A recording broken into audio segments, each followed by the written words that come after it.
The cognac in the bottle swayed in rhythm with the carriage.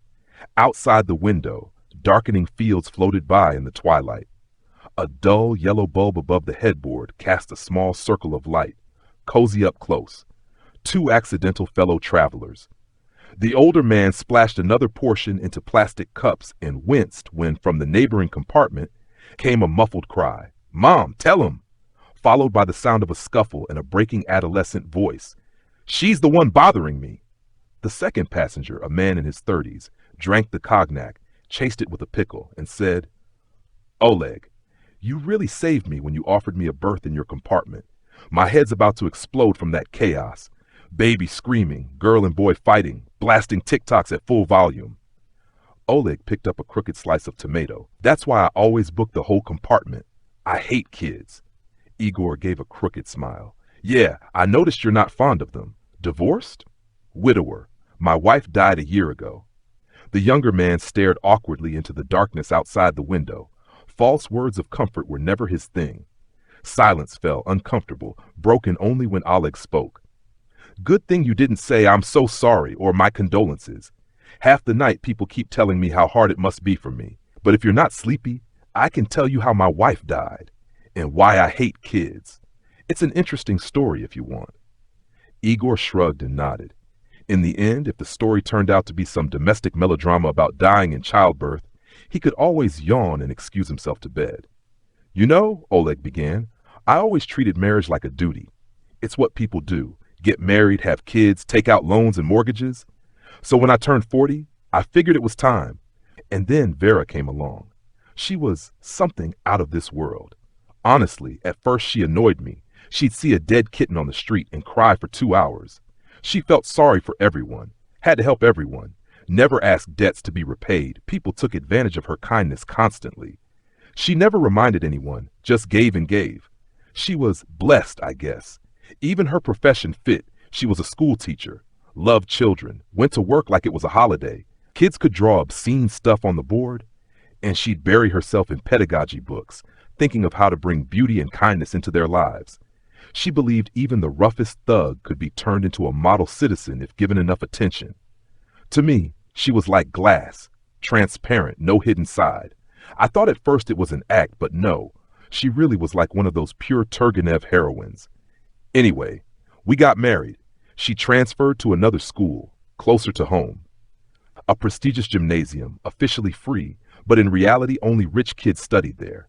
Moms in mink coats, dads in Lamborghinis, kids just as arrogant as their parents. But to my Vera, they were still her bunnies and kittens. And it was because of one such kitten that everything happened. Oleg poured more cognac for himself and Igor, gulped it down, wiped away tears. They assigned her to teach Russian literature to the upper grades. There was this boy, Bogdan, 15, son of some tycoon, owned factories, newspapers, ships, handsome, blogger, athlete, captain of the basketball team. Girls swooned. Naturally, he ruled the social hierarchy across 3 classes, decided who was cool and who was trash. And he thought it'd be fun to torment Vera, pulling pranks, humiliating her, like she'd ask a question and he'd curse back, or she'd start class and the whole room would hum in unison just to annoy her. Vera never complained. She thought it was her failure as a teacher, that she couldn't reach him. She didn't tell me either. She'd just come home tired and say she had too much work, extra clubs to run. I only found out later after everything happened. One day, Bogdan and his friends, they raped her. Oleg paused, took a deep breath, and drank again. He didn't do it himself. He let his friends do it. That's what broke her. Not the act itself, but the realization that the world could be that vile. Her rosy little ideals shattered. I found her hanging, left a note, named those boys, but she was afraid I'd kill them and go to prison. She wasn't wrong. The same day, I found them and beat them half to death. But Bogdan, he got away. Rich parents, connections. The police didn't want to touch it, called it suicide. No case, and he just kept living his perfect life. Gym, parties, girls. My wife was gone and he was fine. I decided I wouldn't kill him right away. That'd be too easy. I wanted him to feel real terror, go insane with fear. Oleg described how he stalked the boy for months, learning his routines, weak spots, how he eventually abducted him, with the help of his father-in-law, Nikolai Ilyich, an old fisherman who knew an abandoned village deep in the woods. They stuffed Bogdan into the trunk and drove for hours down forgotten roads to a ghost settlement of eerily intact two-story houses. No log huts, no old peasant charm, just strange, well-built cottages left to rot. They locked him in a root cellar overnight, planning to kill him in the morning. But when we came back, Oleg whispered, we found something else. He paused, lit a cigarette with trembling hands. Bogdan wasn't begging. He wasn't crying. He wasn't pleading for his life. He was screaming, high-pitched, almost feminine, tearing his throat raw, his eyes bloodshot, bulging. He kept shrieking, "Kill me! Kill me now!" And that's when I realized something was down there with him. "Don't leave me here. Please don't leave me here anymore," Bogdan babbled incoherently. "I'll confess. I admit everything. I'm the one who hurt Vera. I'll go to the police myself. I'll write it down. I have video. I'll tell everything. Just don't leave me here. Don't leave me here." Finally, Bogdan broke down crying. His composure and cunning were gone. His face was white with terror, absolutely drained of blood. The arrogant, smirking boy who had tormented Vera had vanished, leaving only a trembling creature paralyzed by primal fear. "Hey, you little bastard," Oleg growled, glaring into the cellar. "Now you understand what my Vera felt? And this is only the beginning." He tugged at the boy's hoodie, exposing his neck. "Nikolai Ilyich, look at this. Did he try to chew through the rope?" "Even if he chewed," the old man muttered, "you can't bite your own neck like that." Bogdan whimpered, sniffling and drooling, snot running down his lips and chin. Oleg yanked the hoodie up to Bogdan's chest. Several bruises and raw patches of skin, scraped to the flesh, marked his torso. "What the hell?" Nikolai Ilyich murmured. "Who did this to you, punk? Some girl you tried to mess with? Another victim?" "This wasn't here yesterday," Oleg said slowly. "When we tied him up, his hoodie rolled up. I would have noticed. This is new." He rolled up Bogdan's sleeves. His arms were covered in bite marks. The skin had taken on a bluish tinge. Oleg pulled the hoodie higher, inspecting his chest. Teeth marks everywhere, except where a small wooden cross on a chain rested against the skin, untouched. "Huh. Didn't even notice that," Oleg muttered, waving it off. "Come on, let's carry him upstairs." But when they tried to lift him, Bogdan suddenly went limp, quiet. His thrashing stopped. His sobs turned to shallow gasps. "No," Oleg said abruptly, lowering him back into the cellar. "Leave him here. Let him spend one more night down there." At these words, Bogdan shrieked, a piercing animal scream, and began thrashing wildly against the plastic restraints. Nikolai smirked. "What, scared of the dark?" he taunted. "What's down there, boy? What are you so afraid of?" "No," Oleg said thoughtfully, eyes narrowing. "It's not the dark he's afraid of. It's the cellar itself. Something down there." "Bah," Nikolai grumbled. "I dream at night of ripping this scum apart piece by piece. Why wait?" "Because," Oleg replied coldly, "whatever's scaring him, I wanted to finish the job. Let him choke on his own terror. We can kill him tomorrow, if we even need to." Nikolai hesitated, then grudgingly nodded. "Fine, one more night." They left Bogdan screaming in the cellar, his frantic shrieks echoing as they climbed the wooden steps into the house. The living room was thick with dust, but strangely preserved. Plush velvet couches, embroidered throws, a heavy table with small decorative pillows. "Strange house," Oleg muttered, scanning the room. "Like the owners just stepped out for a walk and never came back. Even lunch is still on the table." He checked the cupboards in the kitchen, pots and pans neatly arranged. On a small table near the window sat 2 plates and 2 glasses. Brown bones, chicken wings long since dried, lay on the plates. A rock-hard loaf of bread crumbled in a basket. Back in the living room, Nikolai sat brooding, chin propped on his fist. "You see this?" Oleg said. "Something's wrong here. The clothes are ancient. That blouse I found, out of fashion for 50 years. The fur coat, caracal, eaten by moths. Nobody just leaves something like that behind. And look, no TV, only an old radio on the windowsill. Who abandons a house like this?" They decided to check the neighboring homes. Outside, the early September sun was warm, the air heavy with the scent of wildflowers. The next yard was just as tidy, fences upright, wooden gates decorated with carvings swinging open without a squeak. Near an old doghouse lay a small skull and scattered ribs. A chain ending in a rusted collar glinted in the sun. The house, like the first, was unlocked. In the entryway, They found the mummified remains of what must have once been a cat. Heavy velvet curtains shrouded tall windows. In a spacious room downstairs, a child's handwriting filled a notebook left open on a desk, ink still in the inkwell, a feather quill sticking out. On the second floor, Oleg found a neatly made bed, a pair of worn beads, an old football, loose-fitting pants tossed over a chair, and battered textbooks on the desk. Downstairs in the kitchen, he inspected the stove, ash still in place, coal blackened. A cutting board, knife, and a dark clump of something long dried sat on the table. A kitchen apron lay draped over a stool. "You see what I'm saying?" Oleg muttered. "Someone left in a hurry. Dinner half prepared. Child's homework unfinished. Dog chained outside. Cat dead in the entryway. And look at the yard. It's neat. After so many years, it should have been overgrown waist deep. But the grass is trimmed. Even the chain for the dog looks new. You ever seen villagers leave their animals like that? Locked up, left to starve? Doesn't make sense." Nikolai frowned, uncomfortable now too. The next yard was the same, tidy, silent. In a small shed, they found two massive skulls, a scattering of vertebrae and ribs. "Pigs," Nikolai said tensely. "We used to keep pigs in my village. No farmer leaves them behind like this." Oleg felt unease settle in his stomach.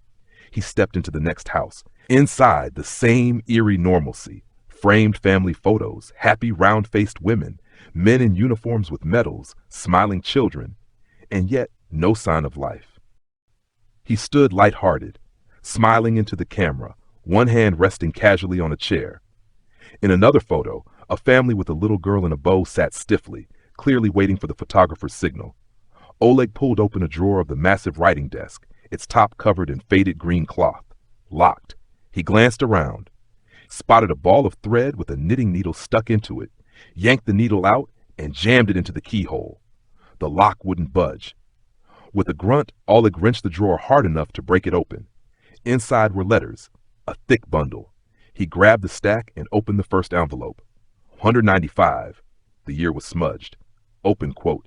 "Hello, Papa. I'm doing well. My roommate at the dorm is nice. Her name is Nina. We decided to share our belongings. It's easier that way. Don't suspect everyone of being bad, Papa. Nina might not be rich, but she doesn't envy me. I don't mind lending her my dresses. And stop asking me to move to another apartment. It would look strange.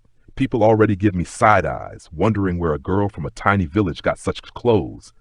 I'm telling you again, don't ask me to come home for holidays. I'm never coming back." Close quote. Oleg put that letter aside and opened another, then another. The last one made him pause. Open quote. "Papa, I'll never come back to Zavidovo.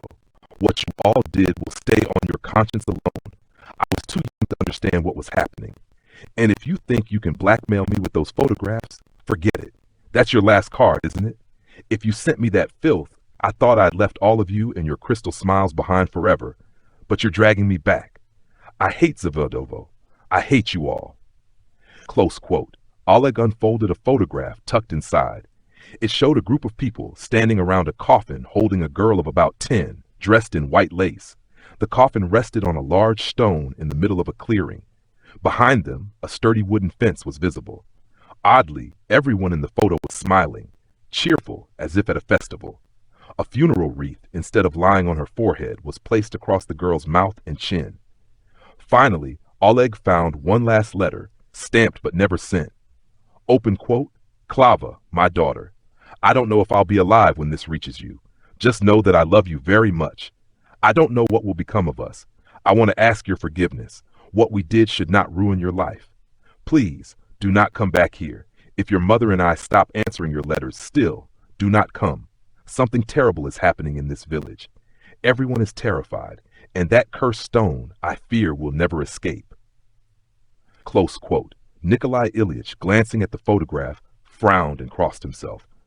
Oleg skimmed the letter again, stuffed it into his pocket. "This is some devilry," he muttered. "Let's pack up and go. I don't like any of this." "Give me a few minutes," Oleg added. "I think I know where that stone is. The fence in the photo looks like the one near here. Come on." It was the last house on the right. The lane ended at a small clearing with trampled grass. Oleg circled the fence and saw a neatly cleared spot, low-cut grass around a bald patch of packed earth. In its center lay an uneven rectangular stone, the size of a table. There it is, Oleg whispered. So what? Nikolai Ilyich asked gloomily. Maybe they said their goodbyes to the dead here. Look, there's the cemetery. Indeed, beyond the leafy branches, crooked fences and hand-carved wooden crosses were visible. Oleg walked among the graves, scanning the markers. After a while, he frowned. No dates, no photos, looks like they all fell off. He touched one marker. Doesn't seem like they were ever there. The paint hasn't even peeled. Strange. Out of the corner of his eye, Oleg caught movement among the trees. A flash like a sunbeam refracted through glass. It danced for a moment, then vanished, leaving the air unnaturally still. Shaking his head, he turned to his father-in-law. Let's go. I know how we're going to punish him, and we won't even have to dirty our hands. What do you mean? Nikolai Ilyich asked warily. We're going to let him go, Oleg said. What? Nikolai barked. You've lost your damn mind. Trust me, Oleg said firmly, gripping the old man's shoulder. Their eyes met, Nikolai's brimming with confusion and reluctant excitement. Back at the house, the sun dipped below the horizon. A strange glimmer flickered at the edge of Oleg's vision again. He smiled faintly to himself and closed the door behind them. In the cellar, the stench hit them immediately. The prisoner had soiled himself. Bogdan, pale and trembling, looked up and began to sob quietly. Please don't leave me here. I beg you, he whispered hoarsely. No more screaming, no more thrashing, just the broken voice of someone who had given up. I'll do whatever you want.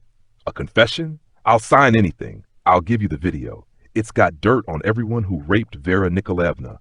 My voice is on it. I'll beg on my knees if you want. Just don't. Shove your apologies. Oleg cut him off coldly. Stick them in your piss-soaked shorts. The video, yes, I want that. Tell me how to download it and I'll let you go, with one small condition. You're not lying? Bogdan stammered, staring at him in disbelief. Believe me or don't. Got another option. Bogdan gave up and explained where the file was stored in the cloud. Why'd you do it? Oleg asked, voice unnervingly casual. Bogdan flinched. She pissed me off, always so calm, never yells, never complains to the principal. Just smiles, like she's better than everyone. Those kinds of saints, I hate them. Oleg's jaw tightened. And you weren't afraid she'd go to the police? She wouldn't have, Bogdan muttered. I knew it. She was ashamed, disgusted. The world was pink ponies and unicorns for her. And then, this. When I heard she hanged herself, I wasn't surprised. That's exactly what someone like her would do. Oleg's hands trembled. He cut the zip ties from Bogdan's legs, ripped off the boy's hoodie, and tore the wooden cross from his neck, leaving an angry red mark. Hands stay tied, Oleg muttered. They dragged Bogdan out into the cool twilight. Where are we going? Nikolai grumbled. You're really taking him to the city? And I told you I'm letting him go, Oleg said evenly. 2 conditions. I get the video, and he walks out of the village on his own 2 feet. Twilight deepened as they approached the clearing with the stone. The air was damp, heavy with dew. Firefly-like flashes danced at the edges of the dark woods, flickering in and out. When Bogdan saw the stone, he screamed. A raw, animal scream. He bolted, but Oleg caught him by the neck and drove a knee into his gut, forcing him to the ground. Grab his legs, Oleg barked. They hauled the thrashing boy onto the stone. The air above it churned, thick and alive. Blue, glassy glimmers took shape in the darkness, jagged smiles materializing out of thin air. Children in white dresses stepped from the shadows, their lips torn away to reveal rows of sharp, crystalline teeth. Dried blood streaked their faces like grotesque war paint. Their ghastly grins shimmered in the dim light, reflecting like light on broken glass. Bogdan shrieked as the first pale figure leaned in and gently kissed his chest, leaving behind a deep bite mark. Another latched onto his arm. In seconds, they were swarming him, tearing chunks of flesh as he writhed and howled. Muscle and bone gleamed wetly in the flickering light. The screams grew weaker, then stopped. Nikolai Ilyich stared blankly, lips moving without sound. Suddenly he gasped, clutching his chest. Why were you so sure they wouldn't touch you? He croaked. I wasn't, Oleg muttered with a bitter laugh. If they had, well, guess that would have been my fate. Oleg only felt sorry for Nikolai Ilyich. He thought the man had finally gotten what he wanted and died. From the letters, it was still unclear what exactly those creatures with crystals were, or where they came from, or what really happened there. Perhaps no one would ever know, Early in the morning, Oleg quietly got up, careful not to wake his traveling companion, and stepped off at a provincial town's small station. He left his sports bag on the asphalt, pulled out a scrap of paper, and checked the address. The house was close, an ordinary gray five-story building. After persistent knocking, the door was opened by a very elderly woman with completely white hair. Deep wrinkles covered her face, but her smile was gentle. "Claudia Mikhailovna?" Oleg asked cautiously. "Yes," the old woman answered softly. Oleg pulled a letter from his pocket and showed her the front of the envelope. "You have no idea how hard it was to find you. It so happened that I came across your correspondence with your father. Well, mostly your letters and one unsent letter from him." The woman's shoulders slumped in exhaustion. "I never thought this story would surface again. So many years have passed." "I just want to talk," Oleg assured her. "Only talk. Don't be afraid. I'm not here to blackmail you or spread this around. I just want to understand, especially since I've found myself tangled in this whole Crystal Smiles story too." At the mention of the Smiles, the old woman flinched, as if at a loud sound, but stepped aside to let him in. Claudia Mikhailovna listened silently as Oleg spoke about Vera's death, the police investigation, and Bogdan's capture. She only shook her head now and then, but didn't interrupt. They sat in a tiny, cozy kitchen, walls adorned with framed beadwork embroideries. 2 steaming cups of tea rested on the table. "I understood some things from the letters," Oleg said, "but not everything. Where did those girls even come from? Does it have something to do with your father? And why you left the village?" Claudia drew in a long breath. "You have no idea how old this story is," she began. "In our village, people used to say my grandmother was a witch. I never understood why. We were dirt poor, same as everyone else before the war. People ate weeds to survive. Zavodovka was miserable, nothing like what you saw later." Oleg frowned. "Hard to believe. Now it looks like a settlement for party elites." "That came much later," Claudia waved it off. "Anyway, when my grandmother was dying, she suffered terribly. Someone told my father that by removing a corner of the roof above her, the soul could leave easier. So father climbed up to do it, and that's when she grabbed his hand and whispered, 'I'll tell you a secret before I go.' He never told anyone at the time. Then the war came. He went to the front, and by God's mercy, he returned, though crippled, shot in the leg. Years later, in the late 40s, I fell gravely ill with pneumonia. Antibiotics had already been invented, but only a few people could get them. Certainly not in our God-forsaken village. My younger sister, she was the unwanted one. Mother had her during the war from someone else. Father never loved her. I was the cherished daughter. She wasn't. When I was on the verge of death, Father finally told Mother what Grandmother had whispered. There was a ritual. If you performed it, you'd get one wish, your greatest, deepest desire. But only one. And it was monstrous. So monstrous my grandmother never dared use it, even during famine. You had to sacrifice an innocent girl, rip off her lips, whisper your wish into her ear, and then strangle her. Father decided to sacrifice my little sister, 2 birds with 1 stone, save his beloved daughter and rid himself of the unwanted child. Mother refused at first. She didn't believe in witchcraft. But she loved me more, and he convinced her. Said otherwise we'd all die in that cursed place after the war. All the men were gone, cut down at the front. He was the only man left alive in Zavodovka. They buried my sister with a wreath, Claudia continued in a trembling voice. Normally the wreath goes on the forehead, but this time it covered her mouth. And right after the funeral, miracle of miracles, the hospital received antibiotics out of nowhere, and I, who'd been half dead, recovered. Even now, I know I shouldn't have survived. My brain was already swelling, but I lived. We went on like that for a while. A year later, trouble came again. My aunt, my mother's sister, was arrested for stealing something from the collective farm. 5 kids to feed, husband dead at the front. In despair, she went to my father, asked him about the ritual, threatened to expose him for what he'd done to my sister. She performed it too, and suddenly our whole village, the only one in the district, had all its men returned from the front, even those buried or listed missing. Soon, everyone knew. Everyone was tied by blood. And no cemetery in Russia had so many child graves as ours. Every family had dirt on the others. No one dared leave, no one dared speak. But greed grows. Saving lives wasn't enough anymore. People wanted riches, comfort, so they kept doing it. Oleg felt cold listening. I refused, Claudia whispered. I screamed I'd hang myself before taking part again. But father, he kept taking photographs. Every ritual, every funeral. Maybe it eased his conscience. If everyone was in the photo, then no one was innocent. That's why our village grew rich, with its fine houses. And that's why no one left, except me. I ran away during my entrance exams, stole money from father, fled to the city, wrote to him that I'd never return, even for holidays. And then something went wrong. One day, a girl they'd chosen broke free. They'd ripped her lips off, but they hadn't strangled her yet. She escaped into the swamp. They searched, but never found her body. After that, strange things began happening. People started vanishing. At first one, then another. Some vanished in their beds, right beside their relatives. No traces, no blood, just gone. Why did people leave? Oleg asked quietly. Some did, Claudia sighed. Mostly the children of those who took part.